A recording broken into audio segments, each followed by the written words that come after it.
ॐ गं गुरवे नमः।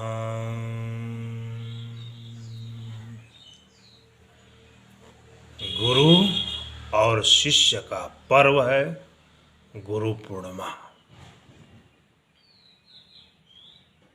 उसे हम एक महोत्सव के रूप में मनाते हैं। आषाढ़ी पूर्णिमा, गुरु पूर्णिमा। आषाढ़ मास के पूर्ण होने पर, जिसे हम पूर्णिमा कहते हैं, श्रावण मास के प्रारंभ होने से एक दिन पूर्व यह आषाढ़ी पूर्णिमा होती है। आषाढ़ी पूर्णिमा को गुरु पर्व मनाया जाता है, गुरु का त्यौहार मनाया जाता है। गुरु के लिए हम उत्सव मनाते हैं। शिष्य गुरु का आभार प्रकट करते हैं वर्ष में एक बार। गुरु आस्थान जाते हैं, गुरु आश्रम जाते हैं, शिष्य सपरिवार पत्नी बच्चों को लेकर के। आभार इसलिए प्रकट करते हैं कि आपने हमें एक आध्यात्मिक मार्ग दिखाया है, एक आध्यात्मिक रास्ता दिखाया आपने। संसार से मुक्त होने के लिए एक मार्ग बताया आपने मुझे। परमात्मा क्या है उसको आपने जनाया है, इसलिए हम आभारी आपके हैं। आपके उपकार को हम चुका नहीं सकते हैं। कहा भी गया है, गुरु का कोई उपकार नहीं चुका सकता है। गुरु के ऋण से मुक्त होना बहुत कठिन है, क्योंकि इस संसार में 5 ऋण होते हैं। आप सभी लोग भली भांति जानते हैं। माता पिता का ऋण होता है बच्चों पर। तो बच्चे माता पिता के ऋण से कैसे मुक्त होंगे? तो माता पिता की सेवा करके, संतान उत्पन्न करके, पिंडदान वगैरह करके जो है माता पिता के ऋण से मुक्त हो जाते हैं। माता पिता के बाद में देवताओं का ऋण है। माता पिता ने आपके लिए देवताओं से प्रार्थना की, पूजा किया, अर्चन बंधन, मुझे संतान हो जाए, मुझे संतान हो जाए। देवताओं ने आपको बहुत कुछ दिया, आपके वंश को बहुत दिया। उस देवताओं से मुक्त होने के लिए हमें उन देवताओं का अर्चन बंधन, पूजन, अनुष्ठान, जप, दान जो भी बना, देवताओं के लिए हमने कर्म किए। उनके ऋण से हम मुक्त हुए। अब आता है ऋषियों का ऋण, जिन्होंने हमें ग्रंथ दिए। वेद है, पुराण है, शास्त्र है, उपनिषद है, गीता है, रामायण है, भागवत है। संसार में जितने भी ज्ञान के ग्रंथ हैं, भक्ति के ग्रंथ हैं, कर्मकांड के ग्रंथ है, ये सब ऋषियों की देन है। ऋषियों ने हमें शिक्षा दी है। हमें पशु से मनुष्य की ओर ले गए। ऋषियों के ऋण से मुक्त होने के लिए हमें उन ऋषियों के लिए उनके ग्रंथों को पढ़ना, पढ़ाना, उनके मार्ग पर चलना, उनके दिशा निर्देश का पालन करना, ऋषियों के लिए तर्पण करना। समय समय पर ऋषियों के लिए हम कुछ न कुछ निमित्त कार्य करते हैं तो ऋषियों के ऋण से मुक्त हो जाते हैं। गुरु का ऋण है, यह 5वां ऋण है, गुरु का ऋण। गुरु आपको एक नया रास्ता दिखाया, एक आध्यात्मिक मार्ग बताया, परमात्मा को लखाया, आपने दिखाया। उसने जो है संसार के झंझावतों से बाहर निकल करके आपको सीधा मार्ग बताइए। देखो, यह रास्ता जो है परमात्मा की ओर जाता है। आप जो अज्ञान में पड़े थे, अंधविश्वास में पड़े थे, उसको तोड़ करके आपको ज्ञान के प्रकाश में खड़ा कर दिया। गुरु का अर्थ होता है अज्ञान से निकाल करके प्रकाश की ओर ले जाना। प्रकाश में खड़ा कर देना, उसे गुरु कहा जाता है।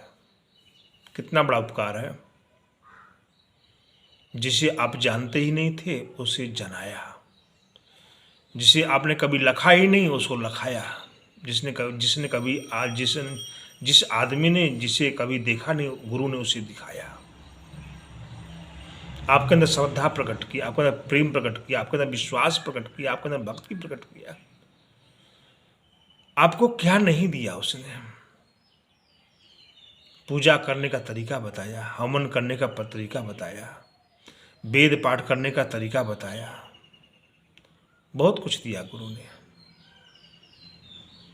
यदि आप उपकार को मानते हैं, गुरु के उपकार को मानते हैं, तो गुरु के ऋण से मुक्त नहीं हो सकते हैं। गुरु का आभार प्रकट कर सकते हैं। कहते श्रद्धा से आप जो है गुरु पूजा पर एक पुष्प, एक फूल जो है गुरु के चरणों में रख के प्रणाम कर लेते हैं, समझिए बहुत बड़ा आभार आपने प्रकट किया।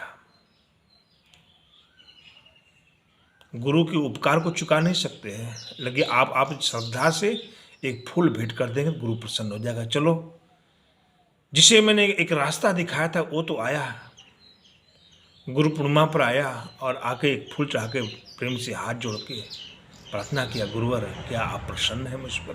गुरु कहते हैं हाँ बेटा मैं प्रसन्न हूँ। आए तुम, चरणों में भेंट दिए, हाथ जोड़े, बहुत बड़ी बात है। यह तो गुरु का उपकार कैसे चुकाओगे? ग्रंथों ने कहा, शास्त्रों ने कहा, वेद पुराण का, गुरु का उपकार नहीं चुकाया जा सकता है। अपना सिर भी काट के गुरु के चरणों में रख दोगे तब भी उनके उपकार का बदला नहीं चुका सकते हो।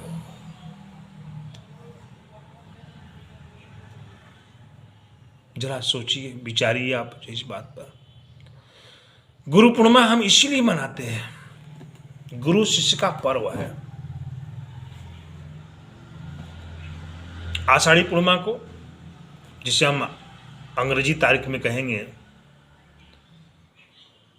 21 जुलाई दिन रविवार 2024 आने वाला है। अभी जून चल रहा है, जून के बाद जुलाई आने वाला है। कुछ समय आपके पास में है गुरु की सेवा करने के लिए। आप आते हैं गुरु आश्रम। यह आश्रम आप सभी लोगों को भली भांति परिचित है, लोक कल्याण सब गुरु आश्रम, मोहरगंज, ब्लॉक चानिया, जिला चंदौली में स्थित है। छोटी सी बाजार है, मोहरगंज बाजार है। बाजार में ही लबे रोड से कहते हैं, मेन रोड पर ही आश्रम है। वहाँ बोर्ड लगा है स्वामी सदगुरु आश्रम, मोहरगंज बाजार लिखा हुआ है। तो जब कभी आप नहीं आए हुए हैं तो गुरु के आश्रम पर आइए एक बार।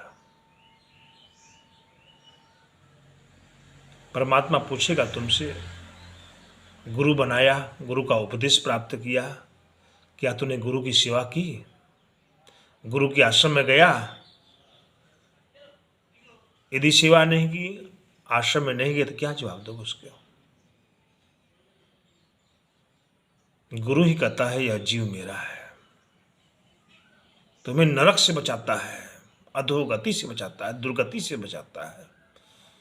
वह ईश्वर से कहता है गुरु यह जीव मेरा है, इसे सद्गति प्रदान करो, इसको मैंने नामदान दिया है, इसको मैंने उपदेश दिया है, दीक्षा दिया है, इसका कल्याण मैंने किया है, इसके पाप को भस्मीभूत किया है मैंने, यह शुद्ध और पवित्र है, या तो आपके लोक का अधिकारी है।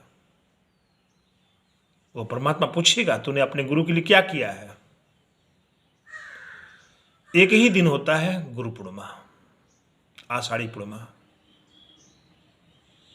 हम श्रद्धा से जीवन में जितने भी धन का अर्जन किया है मैंने, उसका दशांश लाके गुरु के चरणों में भेंट करते हैं। कोई नहीं करता दशांश, बहुत कठिन है, बहुत कठिन है डगर पनघट की। लेकिन हम कुछ तो अंश गुरु के चरणों में भेंट कर सकते हैं, दशांश तो नहीं, लेकिन 1 अंश, 2 अंश, 3 अंश तो कर सकते हैं, 4 अंश, 5 अंश तो कर सकते हैं। जैसे मान लीजिए आपने पूरे साल में 1 लाख रुपया कमाया है, आपको बेनिफिट फायदा हुआ है, लाभ हुआ है, चाहे बिजनेस है, चाहे नौकरी है, चाहे खेती कर रहे हैं, चाहे मजदूरी कर रहे हैं, चाहे कोई अन्य अन्य उद्यम कर रहे हैं आप। धर्म ग्रंथ कहते हैं 10,000 रुपये गुरु के चरणों में भेंट कर देना चाहिए, वो दशांश होता है। जिस प्रकार से हम कोई जाप करवाते हैं 1.25 लाख, तो दशांश हवन होता है। 1,25,000 जो है हमने जाप करवाया है, तो उसका हवन कितना होगा? 1250। वही बात है, तब उसे जाप का फल प्राप्त होता है यजमान को, जब हवन करवाता है। वही बात है, आपने अपने साल भर में 1 लाख रुपया अर्जित किया, इकट्ठा किया, कमाया है, लाभ प्राप्त किया है, तो 10,000 रुपया गुरु का होता है, गुरु के चरणों में भेंट कर। लेकिन 10,000 कौन देता है, किसको पड़ी है?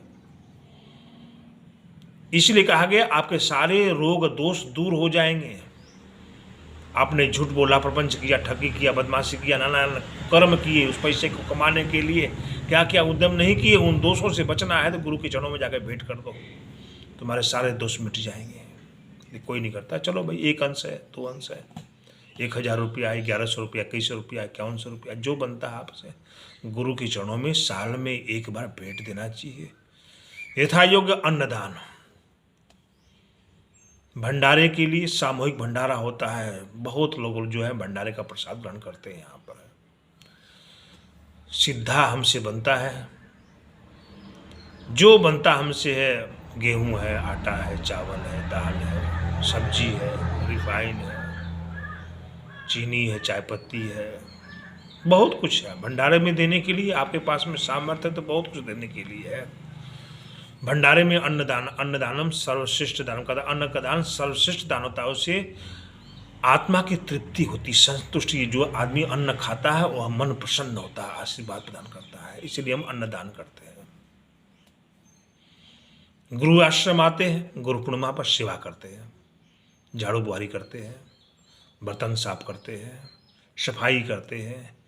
जो काम होता है भंडारे में, हम दिन भर काम में लगे रहते हैं, गुरु की आज्ञा का पालन करते हैं, गुरु की सेवा करते हैं, गुरु के वचनों पर चलते हैं। हमें बहुत कुछ है। गुरु आश्रम आकर के चुपचाप बैठे रहना यह उचित नहीं है। गुरु आश्रम आए हैं तो शरीर के द्वारा आप सेवा कीजिए, आपका शरीर का दुख चला जाएगा, शरीर आपका निर्मल पवित्र हो जाएगा। शरीर से किया जाने वाला जो पाप है, गुरु आश्रम में आकर शरीर से आप सेवा कर रहे हैं, काम कर रहे हैं गुरु के लिए, तो शरीर का जो दुख है वह दूर हो जाएगा। कहते हैं ना, धन का दान करने से धन शुद्ध हो जाता है, अन्न का दान करने से अन्न शुद्ध हो जाता है, शरीर से श्रम करने पर शरीर हमारा शुद्ध हो जाता है, मन से भगवान का चिंतन करने पर मन हमारा पवित्र हो जाता है। करने के लिए तो बहुत कुछ है। यह ध्यान दीजिएगा, 21 जुलाई दिन रविवार 2024 आने वाला है।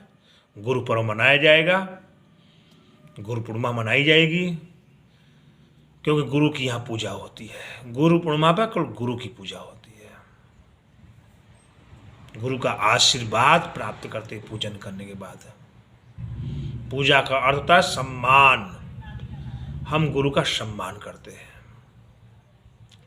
और जब गुरु का सम्मान करते हैं गुरु प्रसन्न होते हैं और आपको सुख शांति समृद्धि का आशीर्वाद प्रदान करते हैं। खुशहाली आती है घर में, परिवार में, आपके जीवन में आनंद हो जाते हैं। तो ऐसा पर्व प्रतिवर्ष आता है। जो लोग नहीं आते हैं गुरु पूर्णिमा पर, वे लोग अवश्य आवें और गुरु पूर्णिमा का आनंद लीजिए और आशीर्वाद प्राप्त करें।